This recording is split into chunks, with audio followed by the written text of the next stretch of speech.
ರಾಜಸ್ಥಾನದಲ್ಲಿ ಮತ್ತೆ ಆತಂಕ ಸೃಷ್ಟಿಸಿದ ಡ್ರೋನ್. ಕದನ ವಿರಾಮದ ಬಳಿಕವೂ ಹಾರಿ ಬಂದ ಡ್ರೋನ್. ರಾಜಸ್ಥಾನದ ಶ್ರೀಗಂಗಾನಗರದಲ್ಲಿ ಡ್ರೋನ್ ಪತ್ತೆಯಾಗಿದೆ. ಅನುಪಗಢ ಏರಿಯಾದ ಗ್ರಾಮದಲ್ಲಿ ಡ್ರೋನ್ ಪತ್ತೆಯಾಗಿರುವಂತದ್ದು. ಅನುಪಗಢದ ಜಮೀನಿನಲ್ಲಿ ಡ್ರೋನ್ ಪ್ರತ್ಯಕ್ಷವಾಗಿದೆ. ಗ್ರಾಮಸ್ಥರಿಂದ ಅನುಪಗಢ ಪೊಲೀಸರಿಗೆ ಮಾಹಿತಿಯನ್ನ ಕೂಡ ನೀಡಲಾಗಿದೆ. ಸ್ಥಳಕ್ಕೆ ಬಂದಂತಹ ಪೊಲೀಸರು ಮತ್ತು ಭದ್ರತಾ ಪಡೆಗಳು ಪರಿಶೀಲನೆಯನ್ನ ಕೂಡ ನಡೆಸ್ತಾ ಇದ್ದಾವೆ. ಎಲ್ಲಿಂದ ಬಂತು ಡ್ರೋನ್, ಯಾವಾಗ ಡ್ರೋನ್ ದಾಳಿ ಆಗಿದೆ, ಇನ್ನಷ್ಟೇ ತನಿಖೆ ಆಗಬೇಕಾಗಿದೆ. ಸದ್ಯಕ್ಕೆ ತನಿಖೆಯನ್ನ ನಡೆಸ್ತಾ ಇದ್ದಾರೆ. ಒಂದ್ ಕಡೆ ಉಗ್ರರ ನೆಲೆಗಳನ್ನ ಧ್ವಂಸ ಮಾಡುವಂತಹ ಕೆಲಸ ಕೂಡ ಆಗ್ತಾ ಇದೆ. ಉಗ್ರರನ್ನ ಸೆದೆಬಡಿಯುವಲ್ಲೂ ಕೂಡ ಯಶಸ್ವಿ ಆಗ್ತಾ ಇದೆ ಸೇನೆ. ಮತ್ತೆ ಇನ್ನೊಂದು ವಿಚಾರ ಏನಪ್ಪಾ ಅಂತಂದ್ರೆ, ಪೆಹಲ್ಗಾಮ್ನಲ್ಲಿ ದಾಳಿ ಆಯ್ತಲ್ಲ, ದಾಳಿ ಮಾಡಿದ್ರಲ್ಲ, ಆ 4 ಜನರ ಹತ್ಯೆ ಆಗ್ಬೇಕಾಗಿದೆ.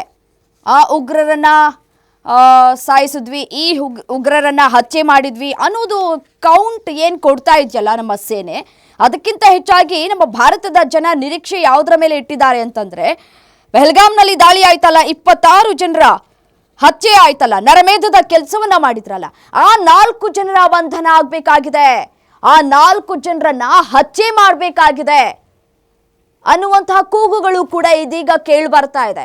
ಉಗ್ರರನ್ನ ನೆಲಸಮ ಮಾಡೋದ್ರಲ್ಲಿ ನಮ್ಮ ಸೇನೆ ಕಾರ್ಯತಂತ್ರ ಏನ್ ಮಾಡ್ತಾ ಇದೆಯೋ ಅದಕ್ಕೆ ಓಕೆ ಆಯ್ತು, ಉಗ್ರರನ್ನ ನೆಲಸಮ ಮಾಡಿ